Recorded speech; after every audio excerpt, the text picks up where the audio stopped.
Well, good evening and welcome back to the Journey Home program. I'm your host, John Mark Grodi, and once again, we have this great opportunity here on EWTN to hear a story of the good things the Lord has done in our lives. We're joined by Greg and Jennifer Willits.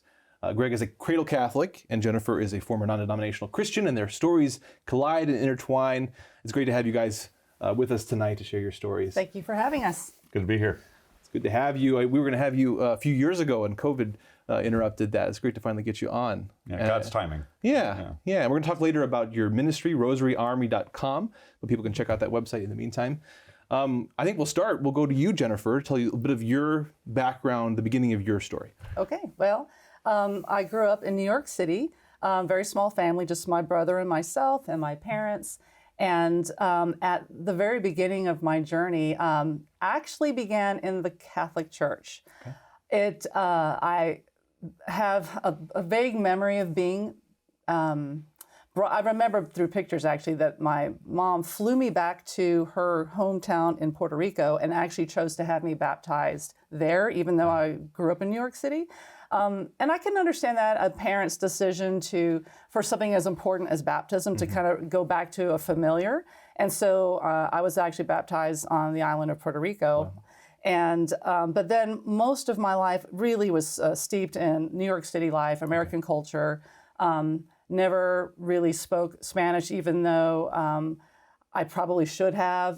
But our home was a little bit bilingual in the beginning of its formation. But basically, I just became very Americanized very quickly, went into the public school system. But I went through all the motions of just following my parents to church. Mm-hmm. And I remember being in Catholic Mass, but not understanding what it was. And I remember getting a First Communion dress. I was going through the motions of, all right, something big is about to happen.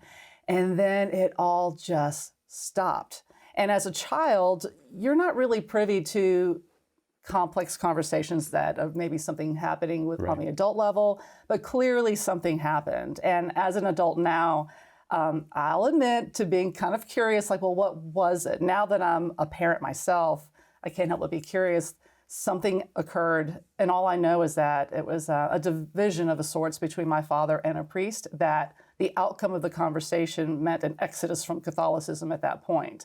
So I did not ever complete that sacrament. I only received the sacrament of baptism. But as an 8-year-old girl, I just didn't really know what was happening. I'm just following my parents and trying to understand what is happening. And so my next memories were actually in a non-denominational church, although I wouldn't have known that term back then. It was just where my parents were telling me to go. And it was a building that looked nothing like a church, very nondescript, almost like a warehouse. But there was clearly a reason for all of us congregating in this space, that there was no exterior expressions of God, no religious anything. It was just, we're all here, we're going to talk about the Lord. We all have our black leather-bound Bibles, and we're going to discuss the Word. And I was like, okay, well, I'm in it now. I have to be here.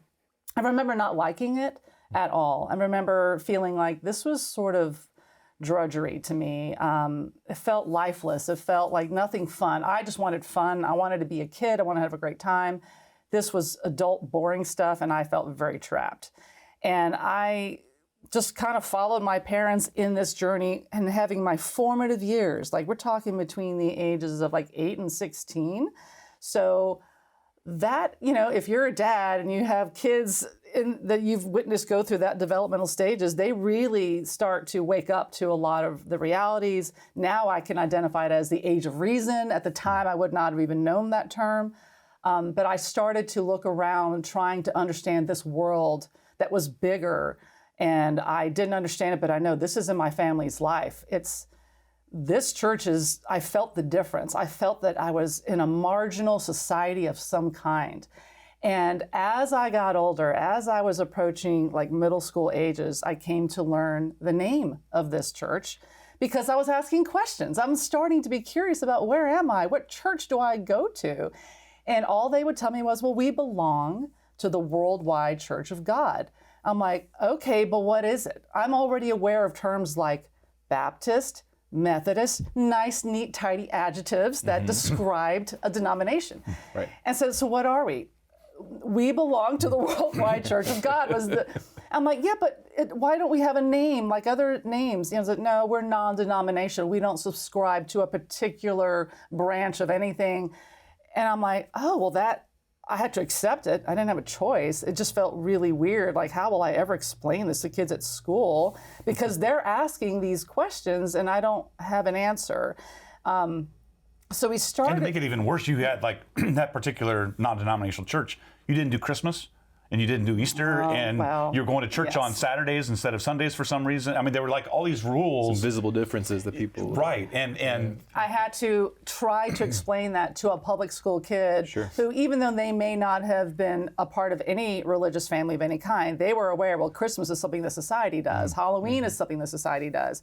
And you know, Jennifer Alvarez back then was this very strange girl who was not participating in any of these things. And, you know, you just stand out. Those differences make you stand out. Right. And we had left our New York area and traveled down south to Georgia. My dad took a job out in Georgia. So we settled in and around Metro Atlanta. And they continued attending services of the Worldwide Church of God. Even in the Atlanta, Georgia area, because it was, well, worldwide. There was, back then, probably 60,000 members. You know, I've since learned that. I didn't know it at the time, but it felt like we were a part of something because there was other people in the gymnasium that was rented out for worship services, or the sermons is what we were. That was more of the language at the time. There was, I don't even know if I've heard the word worship in that context before, but it made for a very tumultuous teenage experience because my idea of God was being really shaped by this non-denominational church.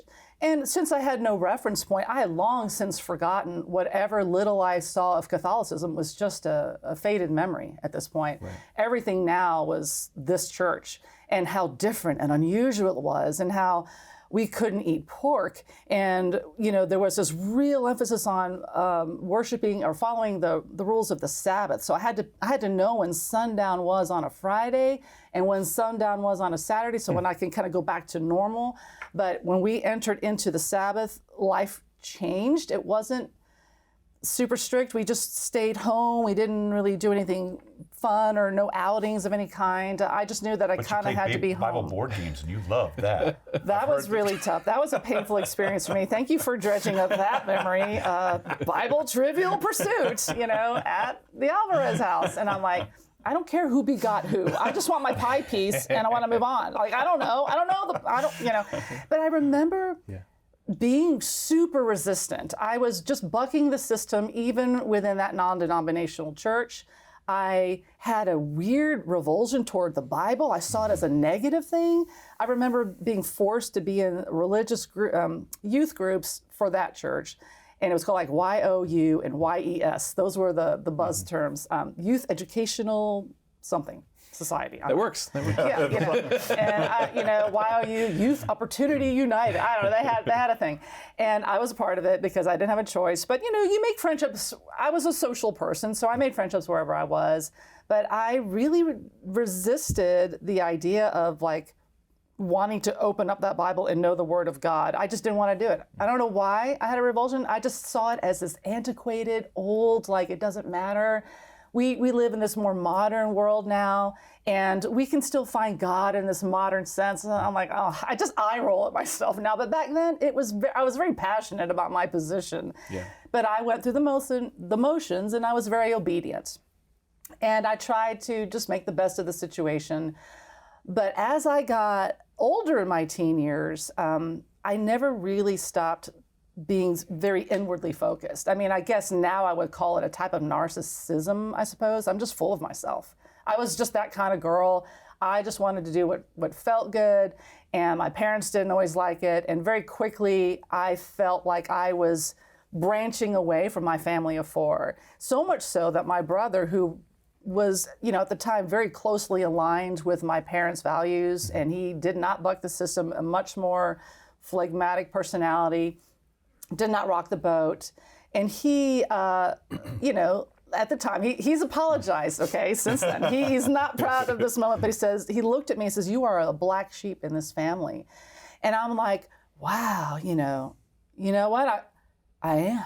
Like maybe I am. Maybe I don't want to be a part of this family, And so that I interiorized that.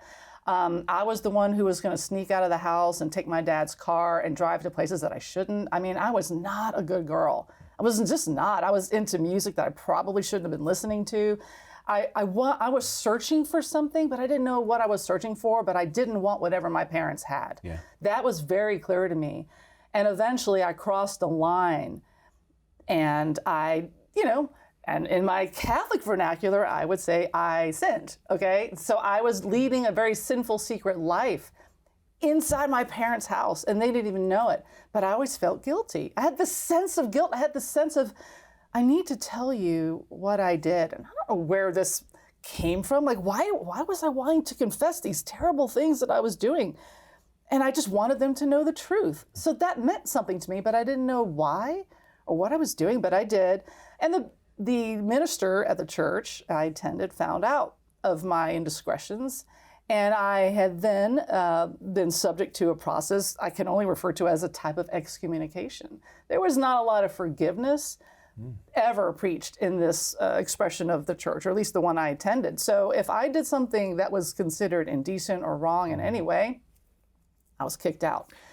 And my parents had to honor that. And so I can't even imagine how that could have felt from a parent's point of view when you think you are a part of a God family that is true and real, and then your child did something that now you have to part ways. I mean, there's a little bit, that kind of sounds a little bit like Scientology or cultish, where family members had to be torn apart because they could not live in alignment on a certain set of values. Well, you'd mentioned earlier too that, again, that some of these features of that non-denominational church that you were part of, you're not doing Christmas and Easter and some of these things with the Sabbath, and yet the answer that you received was that, well, we're non-denominational. Well, that doesn't answer the question of why do we do X, Y, or Z versus something else. Right. Yeah. And when you're young, a teenager, you're not even gonna know to ask those questions. Right. And I certainly didn't know. I just felt like this was not a place where I wanted to be anymore. And I didn't feel wanted anymore. And And so I thought this was how God feels about me. It began what turned out to be a very large lie that I just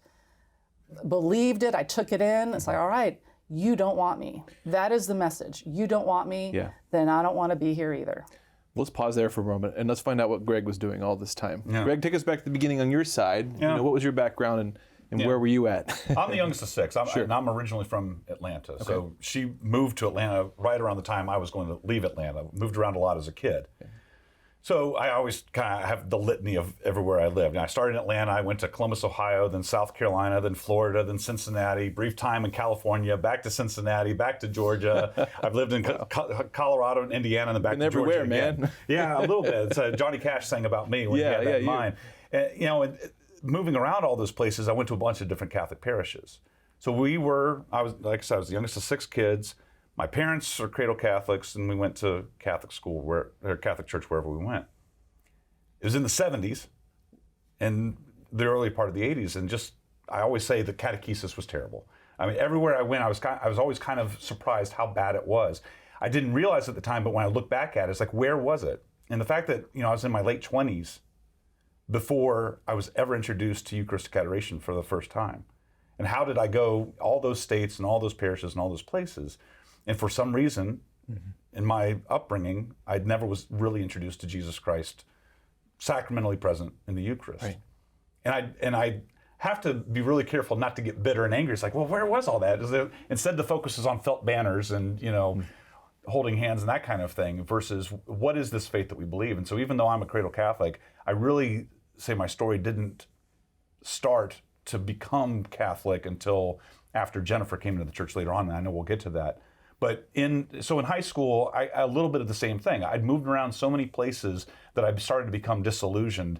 And I remember, I always had this appreciation for God, and I always was trying to follow the rules as well. I had a vague understanding of, some of the church's sexual teachings, but there was also a wishy-washiness to it when I was trying to find a resource. Just, basically asking the question, it's like, okay, I'm going on a date. Just how far can I go? How far can I go? And what does the church say? And the only books that were available to me were like some catechesis that came out in the early 70s with, oddly drawn pictures and that kind of thing. So I was always confused. I always felt perpetually guilty, even though, like, to Jennifer's point, I didn't really know why, where that was coming from. And I didn't know what I believed, because we were going through the motions of going to church every week. But all those parishes, I remember one parish on Palm Sunday, they passed out streamers. And at one point in the Mass, we all threw streamers for some reason. I don't know why.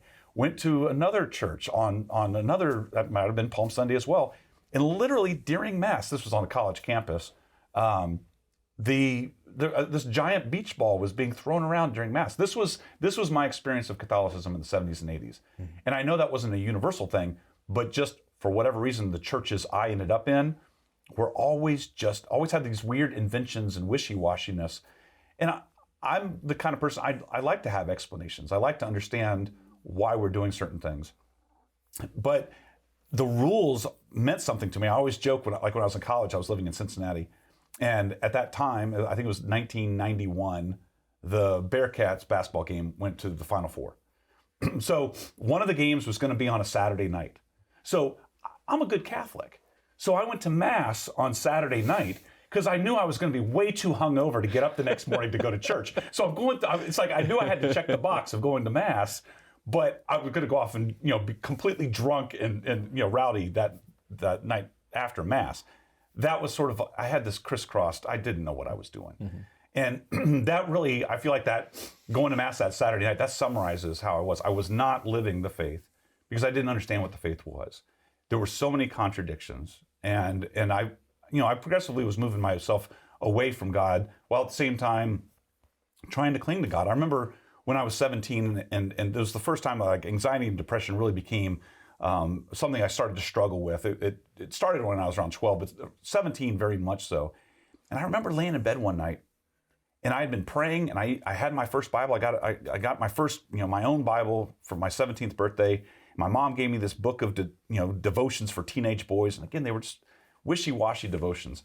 And reading through the Bible and trying to read these devotions, I'm trying to grow closer to God, but I felt like my life just kept getting progressively more difficult the more I clinged to God.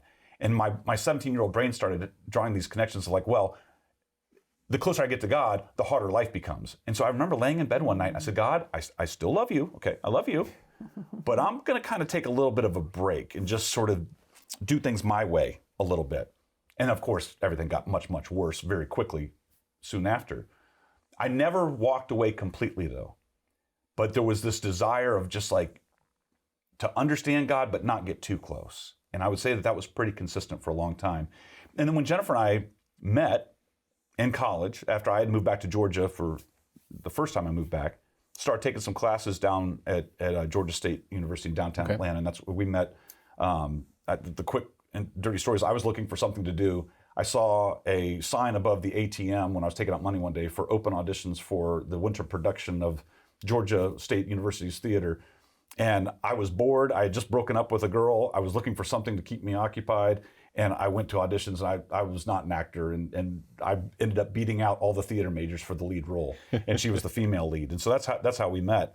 And while... What was the show? Oh, it was terrible. It's terrible. Okay. It was Prelude to a Kiss. So okay, if you've ever seen the movie version of it, I was the Alec Baldwin part, and she was the Meg Ryan part. So it's like it's terrible. Please don't go watch it. Don't watch this, okay? Immoral. So it was just again, we didn't know what we didn't know. Young and stupid.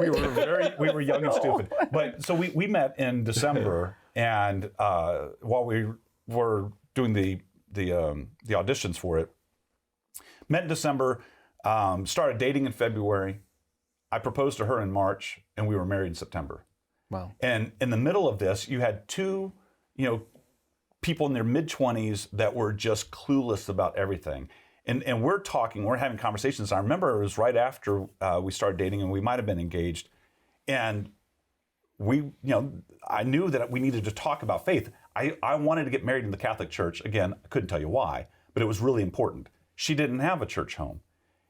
And at one point, the conversation came to Jennifer telling me that she was unforgivable, that God cannot and will not ever forgive her. And this was, I at least had an understanding of Catholicism that I knew that's not right.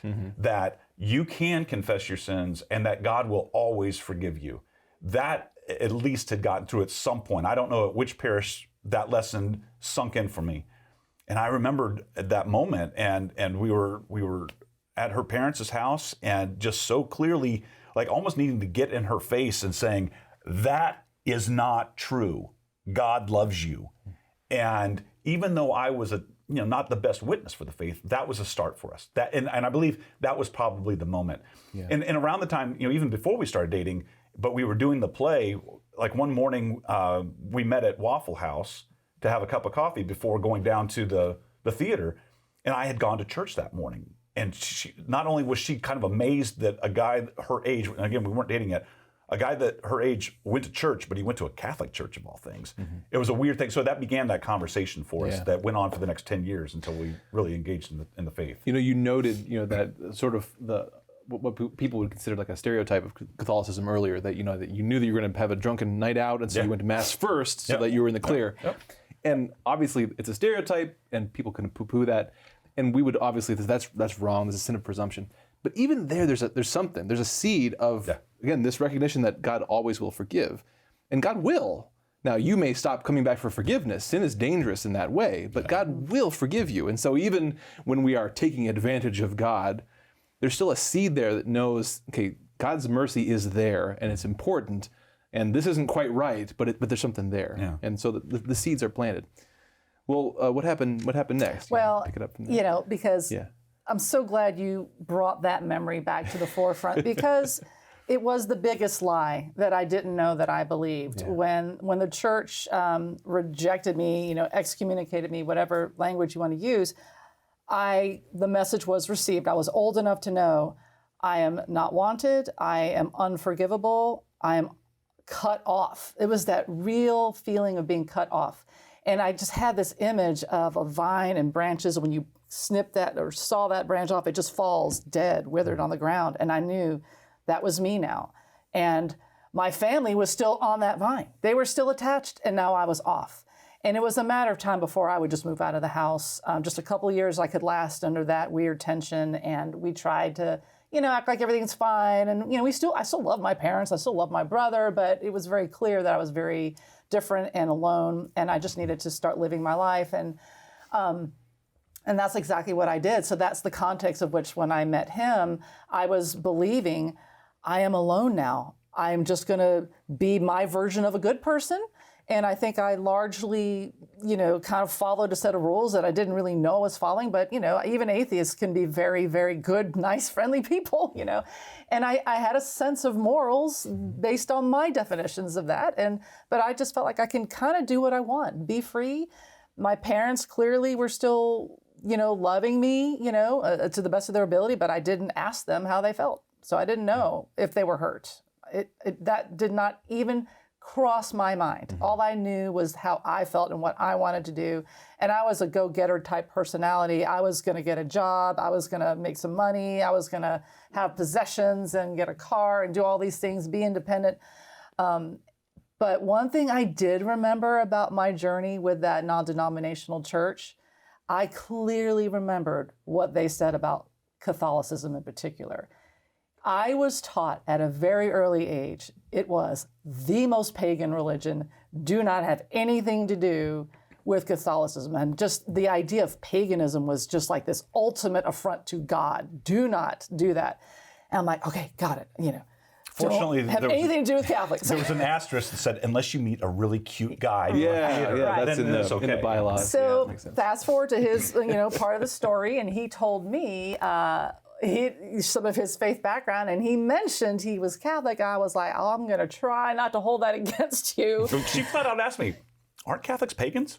Right. I was like, and I'm like, are we? I was like, I don't know. I'm not actually sure. But it led to some very interesting conversations. But it was the beginning of a softening of the hardness that I had built over the years. I knew mercy is possible, and I felt intrigued, like, tell me more. So it was the beginning of a turning.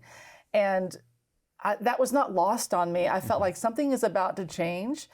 And I just didn't think it would happen this way through this particular person, through this journey at the school and theater. And what does all this have to do with God? And it was a very confusing but wonderful time. So you offer this mercy, you give this exhortation of mercy, and you receive that. What happens next in your guys' relationship and story together? We got married in the church. Okay. And then progressed to... And, that was interesting. And then we... I had to say yes to it. I had to agree. I'm like... It's super funny. Okay. On our wedding day video, and she hates that I point this out, but I love it. And we put this online. I mean, it's on YouTube. You can find it. That at one point, the priest is in the name of the Father, Son, Holy Spirit. And you see me do this in front of the altar, and Jennifer had no clue this was going to be part of the test.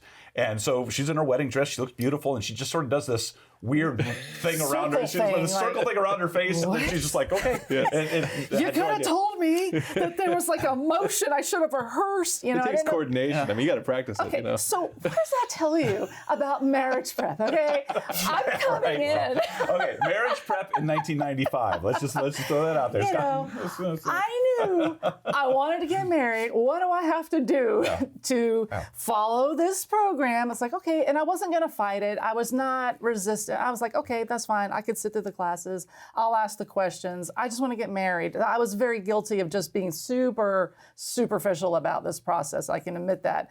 And not having anywhere the depth of appreciation I should have had for the sacrament. This was not a holy matrimony situation. This was just get married and do what I have to do to marry him. And then even after we got married, I'm going to church on Sunday mornings. I'm climbing out of bed while my beautiful wife is staying there, and it's all nice and warm, and there's coffee that could be drank, and I'm like, I'm still going, because I got the box I have to check. So I'm driving down to the church, and that lasted about 2 months. And then pretty soon, it was really easy to stay at home on Sunday mornings and not to go through that rigmarole. And she did go to Mass with me on Christmas Eve that year, and it was sort of like, I don't even know what's happening. But about that, I mean, I remember very clearly. The Christmas Eve? I'm not going to draw that particular memory because that was a different experience, but I do remember being confronted with Catholicism up close was a very different thing from the idea of Catholicism I had had. And now I'm like, now I'm in it. Now I'm seeing what Mass looks like. And I remember like all the old arguments against Catholicism was coming to the forefront, all the reasons why they were bad. Like, look at all this wealth. Look at all these shiny golden vessels. And you don't need that. I mean, like, you can have God in a living room, you know, like, and just preach passionately about the word. Like, that's the totality of the expression of the relationship. You know, it could be in a nondescript building. And I felt like it was a cheat, like, oh, you're leaning on this wealth, you're leaning on these pretty things to make me feel God, but really, you know, how authentic is it? How real are you? Is it, or is it just pomp and circumstance? So that was all like locked and loaded in my arsenal against the Catholic Church.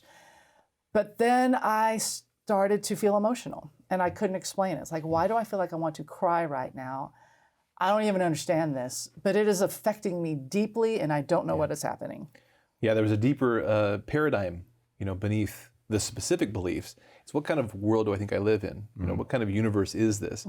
And that affects, you know, how we think worship should look, or a relationship with God should look. And Catholicism has a very different, you know, picture of the universe, you know, than some other Christian denominations.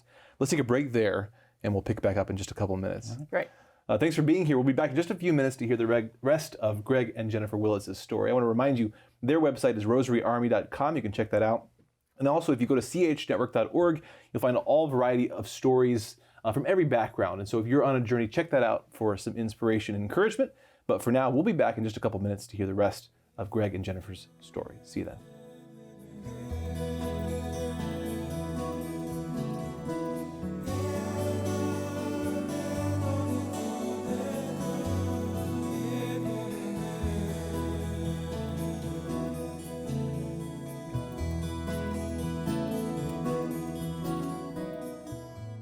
Well, welcome back to the Journey Home program. We're entering the second half of our hour tonight, speaking with Greg and Jennifer Willits. Their website is rosaryarmy.com. And when we left off, you guys have become married and you're starting to get a feel for Catholicism. It's very different than what you had anticipated, what you had thought, given your experience. And so what happens next, Greg? Well, I mean, we're trying to figure out. We knew we wanted God in there somehow. I mean, it was starting to come out, but what? And she still had some resistance to Catholicism. I didn't have enough of a solid foundation that I was willing to die on that. Well, that's a terrible analogy. But you know what I mean. And I kind of quoted, misquoted Star Wars. Like if you can name, in Star Wars, they said, if you can name a target, a military target, then name the system. And I'm like, if you could name a church, a Christian church, then name the denomination. We'll go to it. Because we wanted something where we were going to feel like we were engaged. And when we would try to go to a Catholic church, we just weren't finding a home, even as a early married couple. We had a friend who actually invited us. One time we went to a Unitarian service. We're like, okay, well, let's go try this, because people seem, to like it for whatever reason. We walked in, and I remember seeing someone walk in with a Diet Coke, like during the service. They're like walking into and sitting down, holding a Diet Coke. And I'm like, this.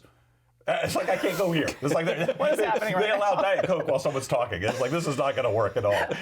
And then later on, learned a whole bunch of other things about it. But we were, I was open to shopping, and then we started we're listening to Christian music, and we were wanting to have something that's going to pump us up like aerobics. It's like that's what we were searching for, something dynamic, and not realizing that the Catholic Church is really where we needed to be.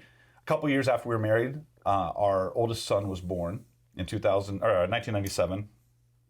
And even still, I knew I had a box I needed to check, right? Got a baby, got to get him baptized. That's what you do. And there was this resistance still from Jennifer for us to even have him baptized yet. And we waited a full year before Sam was baptized. And finally she agreed, and we did a few little prep things at a local church, had him baptized. And about a week after his baptism, she said, I think I want to be Catholic. And for me, it came out of nowhere. I was like, what? Okay, I've been trying for 2 or 3 years now. What did I say that changed this all of a sudden, that you were willing to have that happen? And in hindsight, when I look back at that moment, it's amazing how God works in one's life, and how the presence of a child changes things. Even just the marriage was changing things. We realized stakes are higher. Right. We need to make decisions. So we do what most young married people do. You start looking through your mental reference points of life, like where did I see this before? What were the examples that my parents said? What were the example his parents said? And we knew that religion was on both sides. Going to weekly worship mass, something was there. And I still appreciated what it did for me. That growing up in that household meant something, even if it was through the Worldwide Church of God. I didn't have an issue for many years when I was in it, because that's all I knew. And, there were nice people there, and there still are nice people in the remnants of what's left of that religion even today. So we knew that we had to make this decision. And so having our first son, Sam, really was that catalyst to push us, okay, we have to make a decision. And so it wasn't too difficult to sort of consent to the baptism, although I felt a little weird by it, because I realized if I'm looking at the stats, we're a family of 3. One's about to be, that's 2 to 1, and I'm out and they're in, and again, not even thinking about how I started. I wasn't even really thinking about the fact that I was a baptized Catholic, that didn't mean anything to me, because I hadn't been taught anything about that sacrament really. So I realized, okay, a trajectory is beginning. I could see it, And so soon after, I started asking some questions, because we were attending this little Catholic church out in McDonough for a time over at St. James. And there was a deacon there. And I started asking him questions about the faith. And he says, you know what? You're being called. And I never heard that language before. That was such a confronting idea to me. It's like, whoa, what? God is calling me? Jennifer Willits? Like, he's calling me, like he sees me? Like, how could he see me? Why would he want me specifically? And that was such a beautiful idea. And I was like, how could I say no? If he's calling me, I'm gonna go. I'm gonna answer. I want to say yes. And it felt so right. There was something organically right about this. Like, we're going to be a family that matches. We're going to be a family in alignment and values. I really like how this feels. It felt very comfortable.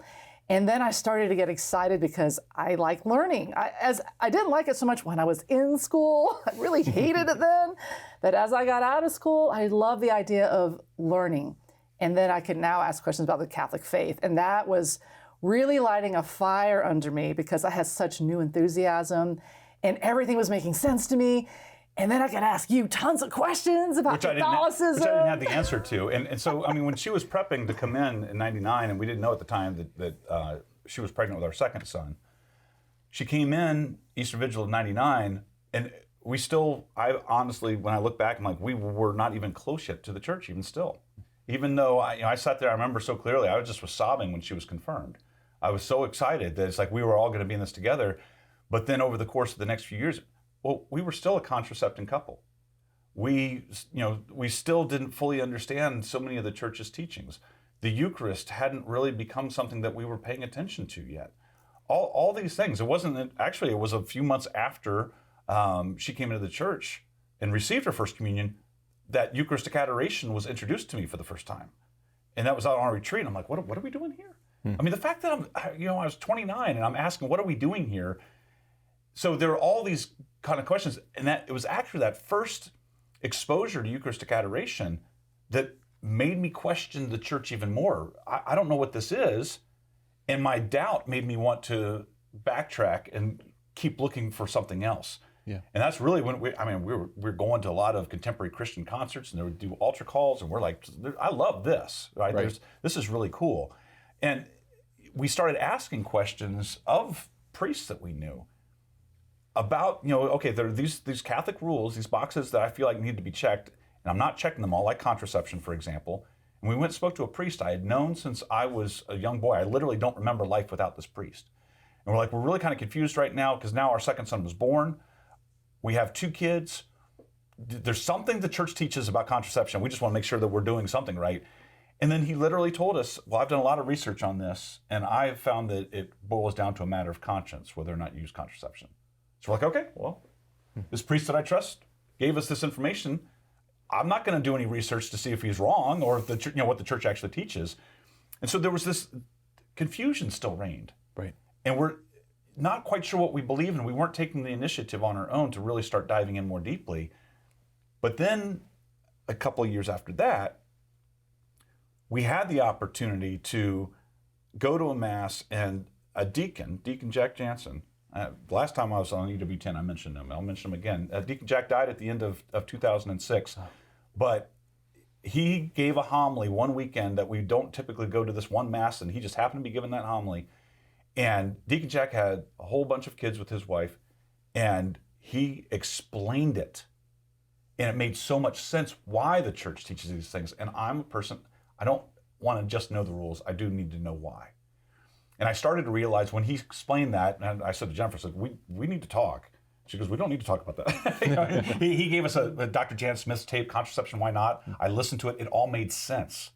And literally within a couple of weeks, she was pregnant with our third son. And we've kind of been proponents of the teachings and promoters of the teachings of the Catholic Church in regards to being open to life for the very reasons of we've seen our marriage flourish. And going back to when those first few years of our marriage and before all this stuff that I'm saying right now, I really do believe, and I can look back at it now, and now that I have the understanding of the faith that I have, and we've had the opportunity to teach the faith to so many people over the years, that what was happening in the first 3 years of our marriage, even though we were pretty ignorant when we walked in, we had received a sacrament when we got married. We received the sacrament of holy matrimony. And we were, to the best of our ability, cooperating with it, even though we didn't fully understand it. Right. And not having a full understanding of the reception of a sacrament does not deter the sacraments and the grace from the sacraments from operating in the person's life. And right. I do truly believe that I'm so glad that we got married as quickly as we did. And for our two oldest sons who have already gotten married, they're young. They got married at an early age. We encourage them because of the graces they'll receive from that sacrament to help them grow in their faith. And I feel like the sacrament of holy matrimony has been one of the greatest blessings of my life because of how it brought me deeper into my faith. So, those are a lot of things that were happening for us. But around 2001, 2002, we were still willing to leave until someone introduced to us Rome Sweet Home by Scott Hahn. It's always you probably you knew that was going to come into the 1 out of 5 guests on Journey Home bring up that particular book. Yes. Thank you, Dr. Hahn and Kimberly. We appreciate it. And reading through that, suddenly I was like, wait a minute, you know what? I've been exactly where I'm supposed to be all along. And again, that book was full of a bunch of here's why. Here's why we do this. Here's why Mary's a part of it. Here's why the Eucharist has been important all along. Here's why the sacraments are so important. And having those whys, suddenly I was energized. Atlanta, where we live, Archbishop John Donahue brought in the Eucharistic Congress, made that a part of, when he was alive, a part of what he was doing in the Archdiocese, brought in 20, 30,000 Catholics every year. In 2002, we're going to go to this, we're going to be a part of this. We're going to, Scott and Kimberly Hahn were speakers that year, Deacon Alex Jones, others, and we went and it was the first time where we were around that many Catholics talking about the truths of the faith in a deep and meaningful and in an exciting way. And we walked away from that day so on fire for our faith, never before. And I really believe 2002, even though I was born in 1970, 2002 was the year that we truly became Catholic, and that we were all in, even though we'd both been confirmed, we'd both been receiving the sacraments. One thing became very clear to me, that not only did we have journeys that led us, well, especially me in light of what I went through, to the Catholic Church, so that was one element of the journey, but what I didn't expect was that there would be another journey within the Catholic Church itself. Yeah. So it was like a journey to another journey. And I thought, well, I'm here, so everything's great. So I stayed very superficial, kind of drifting in, the top level, not knowing that there would be this journey kind of back, down to a deep, really profound way. And that would be unpacked slowly over time. But one of the sort of a perception that I brought with me from Worldwide Church of God and just coming from the outside of the Catholic Church in was I still didn't know what to do with Mary. That was still a rather large, I didn't have any bad feelings toward her. I just didn't have any feelings toward her. It was just a lot of emptiness and no real regard. So I came into the Catholic Church not fighting her. It's okay, maybe I'll just deal with this a little bit later. Maybe I just need to be Catholic for a while, and then I'll be ready to address this more fully. Because, obviously I went through RCIA, and so that there was a night where we talked about the Rosary and Mary, and I'm okay, I could pray that and not feel anything bad. But eventually, it came to a head when I went to confession. And the priest heard my confession, and he, as part of the penance, he says, okay, I would like for you to pray, 3 Hail Marys. That was the first time I'd ever heard Hail Marys being part of a penance. And I'm like, yeah, I can't do that. No. and he's like, my wife is the first person I've ever known to negotiate a penance. And I'm like, I'm just being real. I'm being honest. I need another penance, something I could really understand. And so he really tried to say, well, imagine it's you're talking on the phone to a friend. I'm like, no, that's not helping. Whatever analogy you're trying to give me is not working. And he goes, okay. Pray in Our Father. Oh, I could do the Our Father. Yes. I remember that one from all of my life. I'm good. But it did reveal something big to me. It's I have to look at her, have to address her, and then as I was preparing for being here, I was trying to remember, was there a clear moment where she became this, who I regard her today, this beautiful mother figure? Did I have the falling off the horse moment? And I really didn't, because it was this long, gradual, gentle, patient, loving development of a relationship where a mother was just being so patient with me. And I remember just feeling absolutely okay with her, and I just wanted to know more about her. In fact, I became so intrigued. It's why isn't there more about her? I want to know more about Mary. Where can I find out? So that drove me to being very open to what would happen next in our family, which would be another life-changing moment with the formation of Rosary Army. Yeah. Well, we can go on to that. Sure. So it was right after that Eucharistic Congress in 2002. Again, just on fire, going to adoration now and understanding it, wanting to pray the rosary. And like Jennifer said, there were still some questions, right? So I remember I had a rosary, and I remember being in the parking lot at my job at the time. I used to work in the IT industry, and about to go in the morning.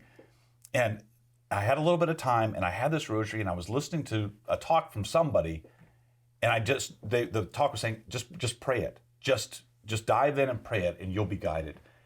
And I remember just not wanting to offend Jesus. I didn't want to offend him by praying this. What?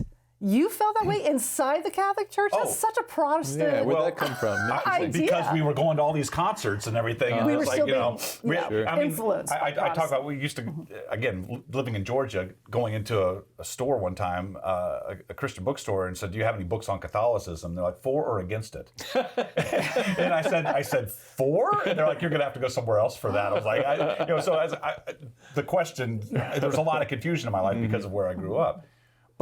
But going through, and sitting there in the parking lot that day, I literally stopped and I prayed to God. I said, "I'm going to do this. I'm going to pray this rosary. But please, if this is offensive to you at all, just smack me upside the head somehow and make it known. But if this is pleasing, then maybe open a door or something to help me know that this is good and right." And that began a period of praying the rosary nearly every day, but a lot of fasting. I always have been terrible about fasting. And there were days at this job where I felt drawn to fast on literally just water, for a day at a time, not knowing where that was coming from. And it's at the same time that I heard about total consecration to Jesus through Mary, according to St. Louis Marie de Montfort for the first time. And this just sounded like, PhD level Catholicism, but I love a good challenge. And I love the saints that have provided solid answers to things. And I took on the challenge of going, of reading through some of his stuff. I wasn't ready to do the consecration yet, but I was sitting I went into confession that summer, and when I walked in, I saw the priest. He had a single decade knotted rosary, or a little decade, but it was made with a really thick twine. And I saw this thing, and it was amazing to me. And a couple months later, I was at work, not even thinking about it, and then remembered it all of a sudden. I wanted to make one. I went online. I tried to find instructions. I couldn't find. But I need pictures. I need pictures. This is before YouTube. There were no videos of it. But I found some basic instructions. I started making these all twine knotted rosaries, and I just was addicted to it. Long story short, during the first 6 months of making those, I did make my consecration. And the very week that we made our consecration to Jesus through Mary, had the idea of, I'm going to make this website, rosaryarmy.com, and I'm just going to give one of these rosaries to whoever wants one. Mm-hmm. And we started doing that, not knowing how, when you consecrate yourself to Jesus through Mary, and you're making this promise that I'll be your slave for your son and let you guide me, just how much she'll put you to work.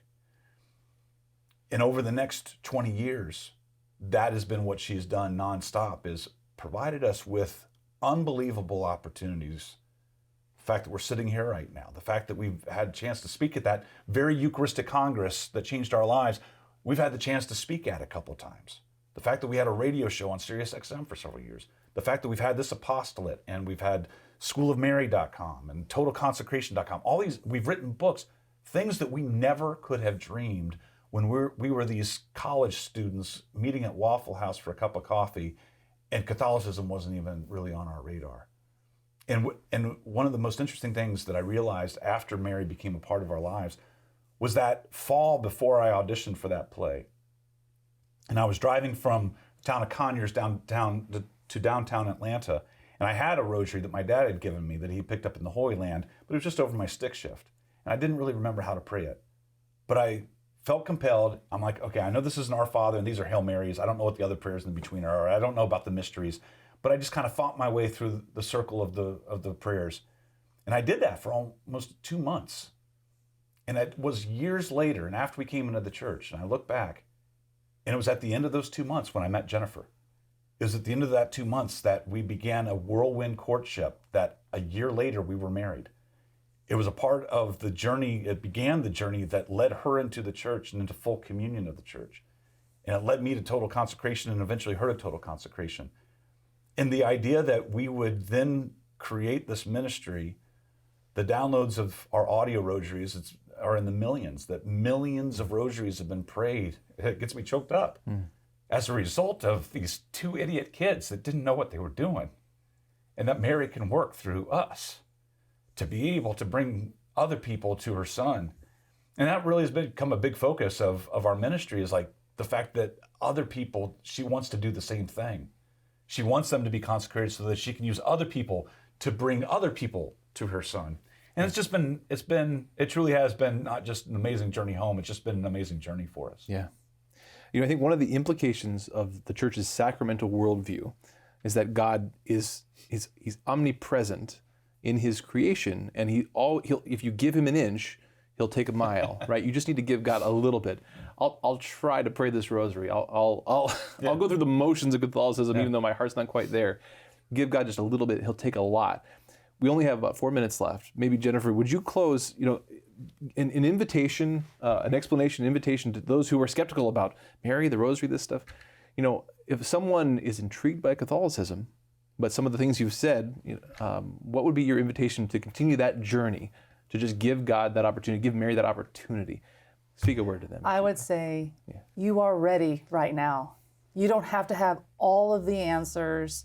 Just take that step of faith toward God, toward this Catholicism, toward all the teachings of the church. Just take a step and trust how much God loves you, because I did not know I was loved, and that was the biggest lie. I mean, the devil was just like laughing at me, and he's intent on my destruction. And I had to start seeing that for what it was and realize, okay, I have got to make a decision. I've got to take a step of faith. It's okay that I don't know everything. It is okay. He loves me exactly with what's in my brain right now. If I can't remember what I had for breakfast yesterday, that's okay. Just be here. Just be present. Say yes to God and let God tell you which way to go next, and he will lead you to him. It's all about returning back to him in some form or another. And it is beautiful when you know that, so that you can cooperate with it. And so if you ever feel like you're falling away or pulling away, or maybe you're giving into vice, you can see it for what it is and come back to God. But don't hesitate. Yeah. Today could be your very best day to come back to God. Beautiful. And what about somebody specifically who is leery about the rosary and about Mary and this language of total consecration? What might be a word of counsel to them? Yeah. It's scriptural, right? I mean, if you trust the Bible, then the rosary is your prayer of the Bible. It is going to walk you through. It's going to give you the opportunity to meditate and project a movie in your mind of the life of Jesus Christ. It's one of the most intimate ways of spending time with Jesus, because you're sitting there with his mom, the woman who held him as a baby, who nursed him and rocked him to sleep. And you're saying, show me my Savior as you saw him. It's such an incredibly intimate way. And that was transformative for us. That rosary isn't just this repetitive prayer. It's not just this, it's not a box just to check. It truly is one of your greatest tools of growing closer to Jesus Christ. And doing so and praying it every single day, as our mother has told us time and again, she's going to take those opportunities. She's going to take an inch and bring you that mile that you need to go in that journey with Jesus Christ. It's one of the greatest blessings that we've ever received, is the daily recitation of the rosary. It's changed our lives. It's changed our kids. It's changed generations, and it's changed countless millions of other people who have somehow stumbled onto our website over the years. Yeah, beautiful. With the moments that we have left, if people go to rosaryarmy.com, what will they find? We'll send you a free all-twine knotted rosary. That's right out of the gate. You just go there and print out a form, send it to us. Jennifer will be the one to do it. She puts it in the envelopes and sends them off. It's just me. But we've been podcasting. We're old-time Catholic podcasters. We've been doing it for 19 years. So we have a podcast where we stumble through our faith even today, and we share that with you every single week. And so you can find that. And we have something brand new called School of Mary. We have all new video resources. We walk through total consecration with you. So if you've never done total consecration to Jesus through Mary, according to St. Louis Marie de Montfort, he's our dear, dear friend. He's the patron of Rosary Army. Get me choked up and get talking about it. And so we have that resource for you as well. Awesome. Well, Greg, thank you so much. Yeah. And Jennifer, both of you, for sharing your stories. I do pray that Greg and Jennifer's story is an inspiration to you. And if you're on a journey yourself, reach out to us. Check out chnetwork.org. We'd love to hear of your story. We'd love to be praying for you and with you. We have many resources, as well as Greg and Jennifer's resources. So many resources out there. We're very blessed in this time of the church to have resources and people to accompany us in the faith. You yourself are on a journey. Never forget that. God is working in your life. He has something great for you. He loves you. You're never too far away from Him. He always wants to welcome you back. So God bless you on your journey today. We'll see you again next week. God bless.